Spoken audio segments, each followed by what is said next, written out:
5 राज्यों के विधानसभा चुनावों में से 4 राज्यों के वोटों की गिनती जारी है।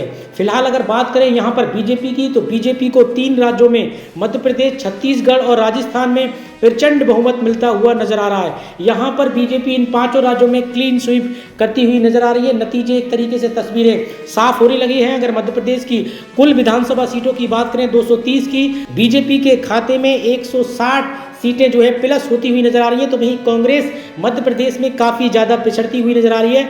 यहाँ पर जो है कांग्रेस के खाते में 67 सीटें जाती हुई दिखाई दे रही हैं। यहाँ पर कांग्रेस को 47 सीटों का नुकसान सीधा सीधा होता हुआ नजर आ रहा है। वहीं छत्तीसगढ़ की बात करें तो कुछ देर मुकाबला काफ़ी कांटे की टक्कर होती हुई दिखाई दे रही थी, लेकिन अब एक तरफा मुकाबला होता हुआ नजर आ रहा है। यहाँ पे छत्तीसगढ़ में 90 विधानसभा सीटों में से बीजेपी के खाते में 55 सीटें जाती हुई दिखाई दे रही हैं। तो वहीं कांग्रेस को यहाँ पर 33 सीटें मिलती हुई नजर आ रही हैं।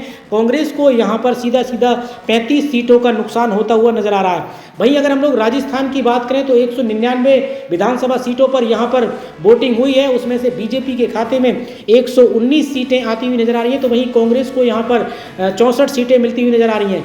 तो एक तरीके से देखा जाए यहाँ पर कांग्रेस पार्टी को जो है वो 35 सीटों का नुकसान जो है वो होता हुआ नजर आ रहा है। तो वहीं बात करें बीजेपी को, तो यह बीजेपी को यहाँ पर 46 सीटों का फायदा सीधा सीधा राजस्थान में होता हुआ नजर आ रहा है। शुरुआती रुझानों में काफ़ी कांटे की टक्कर दिख रही थी राजस्थान में, और वहीं बात करें छत्तीसगढ़ में, लेकिन फिलहाल की जो स्थिति है यहाँ पर जो है वो कहीं ना कहीं बीजेपी इन 3 राज्यों में क्लीन स्वीप करती हुई नजर आ रही है। तो वहीं तेलंगाना में कहीं ना कहीं बीआरएस जो है पिछड़ती हुई नजर आ रही है। यहाँ पर कांग्रेस की सरकार जो है वो साफ तौर पर प्रचंड बहुमत से बनती हुई नजर आ रही है। तो एक तरीके से देखा जाए तो अगर कांग्रेस की अगर हम बात करें तो एक राज्य वहाँ यहाँ पे गवाती हुई नजर आ रही है।